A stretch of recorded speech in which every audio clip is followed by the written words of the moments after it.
तो दोस्तों, super heroes को जो चीज फैंस का फेवरेट बनाती है वो है उनका कॉस्ट्यूम। जहां कुछ हीरोज अपनी पहचान छुपाने के लिए कपड़े बदलते हैं, वहीं बहुत से हीरोज का सूट उनकी प्रोटेक्शन और उनकी पावर का सोर्स होता है। मार्वल सिनेमैटिक यूनिवर्स में हम अब तक कई सारे पावरफुल आर्मर्स देख चुके हैं और अब वक्त आ गया है इन्हें रैंक करने का। आज हम MCU के top 10 powerful super hero suits की बात करेंगे, तो आइए देखते हैं।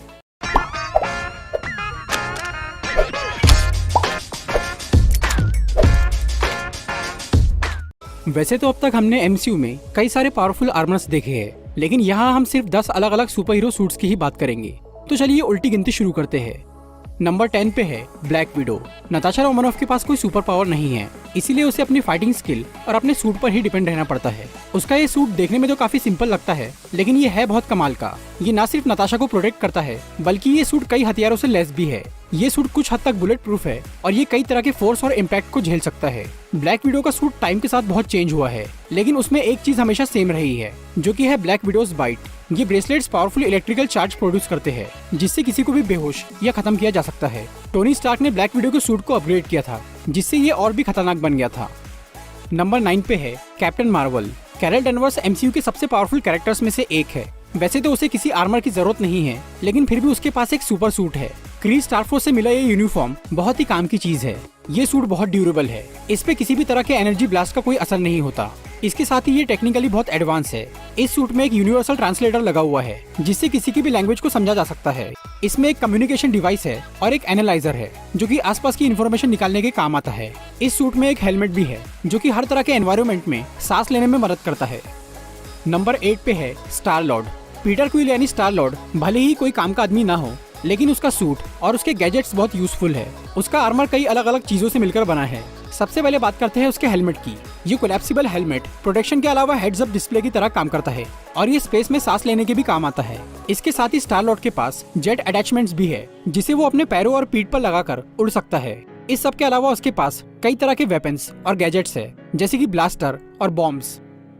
नंबर 7 पे है फैल्कन। सैम विल्सन के पास सुपर पावर्स नहीं है, लेकिन उसका ये सूट उसे एक अच्छा एवेंजर बनाता है।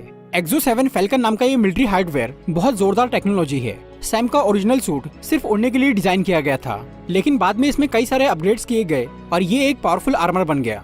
इसका यूज करके सैम बहुत तेजी से और बहुत ऊंचा उड़ सकता है। इसमें बुलेट प्रूफ विंग्स है, जो कि एक शील्ड की तरह भी काम करते हैं और जरूरत पड़ने पर ये विंग्स हमला भी कर सकते हैं। इसके साथ ही फैल्कन के पास कॉम्बैट गॉगल्स है, जिससे वो मॉनिटरिंग और ट्रैकिंग कर सकता है, और एक कंट्रोलर जिससे वो मिसाइल्स फायर करता है और अपने ड्रोन रेडविंग को कंट्रोल करता है। नंबर 6 पे है Ant Man and Wasp. Hank Pym का ये साइज चेंजिंग सूट एक बहुत जबरदस्त इन्वेंशन है। वैसे तो ये सूट और इसकी पावर्स इतनी खास नहीं लगती, लेकिन अगर ये सूट किसी स्किल्ड पर्सन के हाथ लग जाए तो वो उससे बहुत कुछ कर सकता है। यहाँ हम एंटमैन और वॉस्प दोनों के ही सूट की बात कर रहे हैं, क्योंकि दोनों के सूट में ज्यादा फर्क नहीं है। स्कॉट के मुकाबले होप का सूट थोड़ा ज्यादा अच्छा है, क्योंकि इसमें विंग्स और ब्लास्टर भी है। अब तक हमने सिर्फ एंटमैन को ही जायंट मैन बनते हुए देखा है, पर हो सकता है कि वॉस्प भी ये काम कर पाए। साइज चेंजिंग के अलावा इस सूट से इंसेक्ट्स को भी कंट्रोल किया जा सकता है।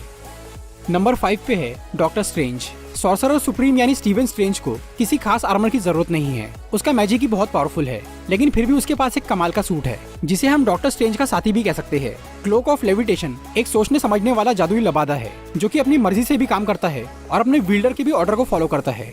ये क्लोक डॉक्टर स्ट्रेंज को न सिर्फ उड़ने में मदद करता है, बल्कि ये उसे कई खतरों से भी बचाता है। इस क्लोक ने खुद डॉक्टर स्ट्रेंज को अपना मास्टर चुना है और वो हर वक्त अपने मास्टर की प्रोटेक्शन करता है। नंबर 4 पे है वॉर मशीन। जेम्स रोड्स का ये आर्मर टोनी स्टार्क की ही टेक्नोलॉजी से बना है, लेकिन ये आयरन मैन के सूट से बहुत अलग है। वॉर मशीन आर्मर एक फ्लाइंग टैंक की तरह है। इसमें कई सारे खतरनाक मिलिट्री वेपन्स लगे हुए हैं। वैसे तो वॉर मशीन के सभी सूट बहुत जोरदार है, लेकिन इन्फिनिटी वॉर में दिखने वाला मार्क 4 और एंड गेम में दिखने वाला मार्क 7 वॉर मशीन के सबसे पावरफुल आर्मर है। मिसाइल लॉन्चर और मशीन गन से लैस ये सूट कई लोगों को एक साथ खत्म कर सकता है। इसमें और भी बहुत से स्पेशल वेपन्स है, जैसे की सोनिक गन और मिनिएचर बॉम्ब्स। नंबर 3 पे है स्पाइडरमैन। पीटर पार्कर के पास वैसे तो कमाल की सुपर पावर्स है, लेकिन इसके बावजूद टोनी स्टार्क ने उसे एक हाईटेक सूट दिया है। स्पाइडरमैन होमकमिंग में दिखने वाला सूट तो बढ़िया था ही, लेकिन इन्फिनिटी वॉर में पीटर को एक और ऑसम सूट मिल गया। ये आयरन स्पाइडर सूट बहुत पावरफुल है, क्योंकि ये नैनो टेक्नोलॉजी से बना है। इस सूट में कई तरह के वेब शूटर्स है और इसमें 4 स्पाइडर लेग्स है, जो कि जरूरत पड़ने पर ऑटोमेटिकली बाहर आ जाते हैं। ये स्पाइडर लेग्स डिफेंस और अटैक दोनों के लिए ही काम आते हैं। इस सूट का आर्टिफिशियल इंटेलिजेंस काफी बढ़िया है, जो कि पीटर की बिना सोचे समझे ही काफी कुछ कर लेता है। इस सूट में और भी बहुत सारे फंक्शंस है, जो कि अभी तक हमें ठीक से दिखाई भी नहीं गए हैं। नंबर 2 पे है ब्लैक पैंथर। पैंथर हैबिट यानी वकांडा के राजा का ये सूट लाजवाब है। ब्लैक पैंथर का ये सूट बना है वाइब्रेनियम से, एक ऐसा मेटल जिसे तोड़ पाना लगभग नामुमकिन है। तचाला यानी ब्लैक पैंथर का ओल्ड सूट स्ट्रॉन्ग तो था, मगर उसका ये नया सूट स्ट्रॉन्ग होने के साथ साथ बहुत एडवांस भी है।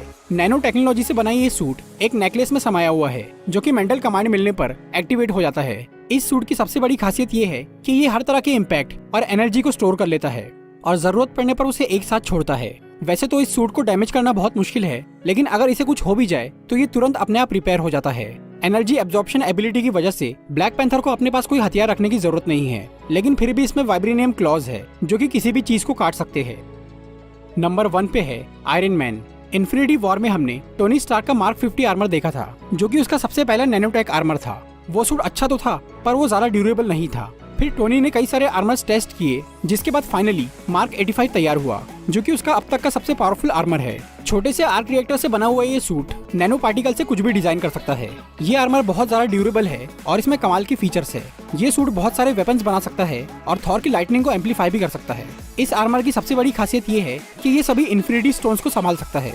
टोनी ने इससे एक गाउंटलेट बनाकर स्नैप किया था, जिससे थैनोस और उसकी पूरी आर्मी धूल बन गई। इन्फिनिटी स्टोन्स की एनर्जी से अच्छों का बुरा हाल हो जाता है, इसीलिए टोनी अपने सबसे पावरफुल आर्मर में भी बच नहीं पाया।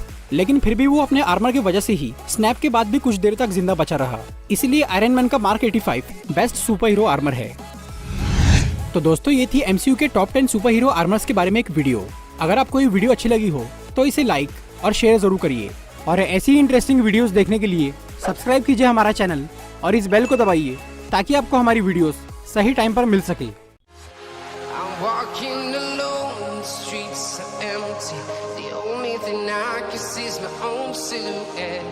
I'm getting stronger, step by step. The clock is ticking, but there's no time for me.